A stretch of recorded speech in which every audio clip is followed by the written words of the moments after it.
Ojalá que siempre hablarán de nosotros y yo creo que Marbella y nuestra zona tiene un grupo de sacerdotes extraordinarios, tanto Marbella como San Pedro y los demás sitios, porque yo hablo ya un poco como arcipreste y realmente estamos dando un testimonio muy importante, muy importante. Eso la gente no lo comprende, pero Marbella en sus sacerdotes y San Pedro, Nueva Andalucía, yo creo que es una de las cosas que podremos equivocarnos en algunas cosas, pero al menos tenemos una pauta y una conducta y una disponibilidad y una entrega total. Pensar un poco que hay sacerdotes en Marbella con una edad muy avanzada, con una gran responsabilidad y que lo están haciendo muy bien. Por eso digo que... Es verdad, tenemos suerte. Sí, tenemos, como diría el pueblo llano y sencillo, tenemos suerte con los curas. Exacto, sí. Sí, don Manuel, ¿y qué le dice el nombre de Tabizna? Y Tabizna, eso es un monte que hay a la entrada de Montejaque, precioso, que yo lo escogí para una revista, exacto. Esta revista la hicimos, Montejaque es un pueblo eminentemente, era emigrante. Montejaque vivían las mujeres y los niños, los hombres estaban en Alemania. Y vimos la necesidad de conectar con ellos. Y entonces cogimos, ellos venían solamente una vez al año, era dramático ver venir a autocar, o dramático cuando venía el féretro, porque también ocurrió varias veces, ¿no? Unas veces por muerte natural y otras por suicidio, por desesperanza. Y entonces inventamos el hacerle una comunicación y teníamos una fotocopiadora de esas de manivela, era de alcohol, con los colores, y cada 15 días, cada 15 días mandábamos esta revista por correo a los emigrantes. Ellos sabemos que cuando lo recibían lloraban, eran noticias de su pueblo, noticias de sus hijos, y eso lo hicimos durante 2 años. Sentirles 2 años más y medio. cerca. Exacto. Y también Tabizna me lleva a una fábrica que hicimos, había paro bastante, fuimos a Ubrique, el de las petacas, nos trajimos a 4 maestros, lo que significa aquello, construimos un edificio, hicimos una cooperativa obra, y entonces pues se colocaron allí, fueron más de 60 personas. Porque hicieron una fábrica. Exacto, sí. Y entonces se colocaron más de 60 personas, sobre todo gente joven que... Luego teníamos también una academia para que estuvieran allí, ya que no podían ir a ningún sitio. Los llevábamos a examinarlos a Ronda o a Antequera, porque anteriormente se examinaban en Antequera, no en Ronda, en el bachillerato, ¿no? Y luego también coronamos a la Virgen de la Concepción, que la quiere mucho en Montejaque.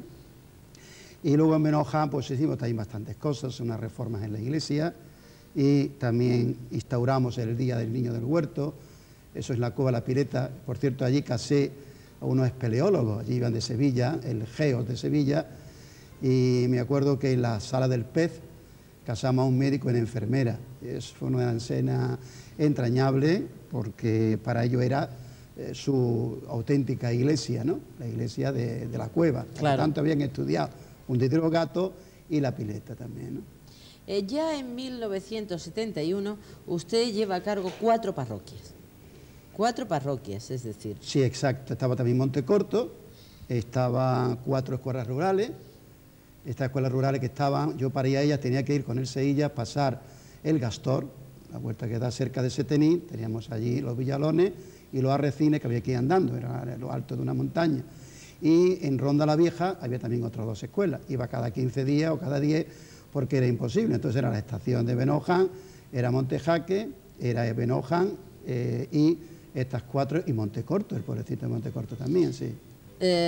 Posteriormente ya es párroco de Istán y de Nueva Andalucía. Eso fue el día de la Virgen del Carmen del año 1971. Fue el don Ángel Suquía, el hoy cardenal de la Iglesia, que estuvo en la coronación de la Virgen y me obligó, pues yo no quería venirme de Montejaque, que eso lo saben la gente de allí, me obligó a venir aquí a esta zona. Se crearon 4 escuelas, 4 parroquias. Obediencia exacto, obliga. Sí.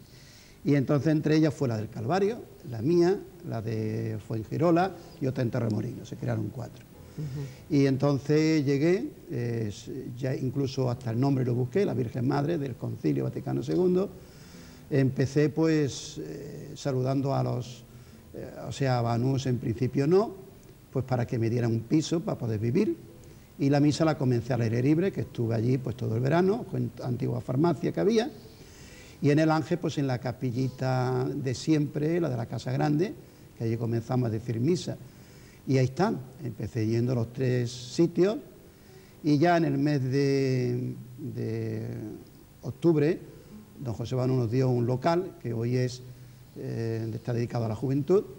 Allí pues empezamos a decir la misa, pero como no había escuela, entonces pues pensamos que no podía haber una iglesia si no había cultura. Y las mismas locales los dividimos en 3 con unas compuertas de madera, y era escuela durante el día y capilla por la tarde o los domingos y los sábados. Y empezamos los 3 primeros meses, era privada, que lo pagaron los mismos padres de la parroquia como se pudo. ¿Eso es de los primeros tiempos, esa foto, don Manuel? Esa foto es un poco posterior de los campamentos. Yo también era profesor de instituto aquí en Marbella y fui tutor. Cogí unos chicos, entre ellos el hijo del añorado y muerto hace 2 días, Pepe Lorenzo. Exacto, que yo le doy el pésame de verdad, no lo sabía. Y los llevaba a los Quejigales, un grupo de aquí de Marbella y de allí de Nueva Andalucía. Estábamos allí 10 días, ellos hacían la comida, hacíamos excursiones y subíamos al pico más alto después de Sierra Nevada. Allí dijimos 3 misas en lo alto con ellos, y fue tutor de ellos pues durante 6 años. O sea, terminamos con los mismos, fui durante los cursos del instituto y luego le acompañé en la universidad. Iba a Sevilla una vez al trimestre, a Granada y a Málaga. ¿Recuerda las primeras bodas y las primeras comuniones en la nueva parroquia? La nueva parroquia... ¿O antes de inaugurarse la parroquia? ¿Qué eran? ¿En un pequeño local? No, las comuniones eran ya al aire libre, porque era en mayo y ya no estaríamos fuera... ¿Y si llovía, don Manuel? Bueno, pero si llovía, pues no ocurrió, porque siempre la poníamos al final de mayo o 1 de junio, había solamente un grupo, porque aquello era muy pequeño, ¿no? Y la primera boda la hicimos allí al aire libre, y el primer bautizo lo hicimos en la casa de la niña, porque no había local, es que no teníamos ni siquiera la capilla que había. Y luego esa chica, pues la casé yo y ya le bauticé también el niño, con 3 generaciones. Ahí tenemos precisamente a don Ramón Busarraiz, sí, una persona entrañable y querida. Exacto, sí. Fue el día de la inauguración o consagración de la iglesia de Málaga, perdón, de la iglesia de Nueva Andalucía, que como sabes también tuvo una historia entrañable, porque todo Me gustaría que la comentara. Sí, eran esas cosas buenas que vienen, Dios las manda, yo las veo así, y yo creo que mis feligreses también. Estábamos en la capilla pequeñita y era febrero del año 73 y desde un yate, el Brunilda, llamó a la torre de control un señor preguntando por las misas. Entonces él preguntó que le habían hablado los marineros de una pequeñita que teníamos aquí. Le habían hablado de la misión que estábamos haciendo allí, de la escuela. Entonces la telefonista le indicó que no fuera allí, que yo era muy incómodo, que allí no se iba a estar muy mal, que fuera a Marbella. Y él no, él dijo que quería aquella. Y al final de la misa, yo recuerdo que era Cuaresma, era el Evangelio de la Samaritana, pues llegó, mire padre, yo soy cubano, no estoy en Cuba, estoy en Miami, y yo quisiera hacer una iglesia en mi país, no la puedo hacer. Entonces pues yo le dije que todavía no tenía ni idea de cómo iba y cuándo iba a ser yo una iglesia. Entonces me citó en el yate y al llegar yo ya llevaba un poco de... Unos compañeros me habían dicho que podía costar 7 millones de pesetas y el buen hombre sacó un cheque y nos dio 7 millones de pesetas del año 73.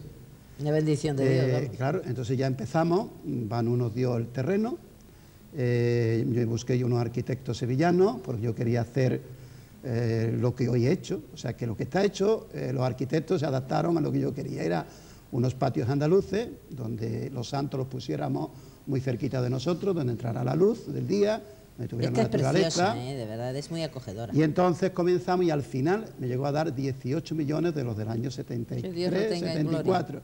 Sí, porque murió al año de inaugurar la iglesia de un cáncer con 43 años. Ya también incluso enfermo, me costeó lo de la Virgen de Lourdes y lo de San Judas Tadeo, que tiene mucha devoción, ¿no? ¿Y las campanas, don Manuel? Que a mí me llegó eso al alma, sí. Qué bonito. Las campanas le pusimos los nombres de las 4 hijas, que tuvo y que tiene, y que están ya casadas todas. Y como un homenaje, pues también en la del Ángel, yo creo que sí, nuestro alcalde pues nos ha hecho aquella iglesia, es verdad que nos echó abajo la pequeñita, pero nos ha dado en crece el alcalde y la corporación, para que no se entienda mal, porque siempre estas cosas se interpretan mal. Pues le puse, porque yo creo que era lógico, a las dos campanas del Ángel, el nombre de la mujer y el nombre de la hija. Qué así amoroso. aparece. ¿Las vidrieras se le deben a doña Pilar Banús? Exacto, sí. Doña Pilar, ella expresó su deseo de que quería costearla y son las que hay, que son muchas. En aquel entonces costó 700.000 pesetas las vidrieras. Sí, sí. Qué alegría poder colaborar con esas obras que están ahí, que quedan permanentemente y donde...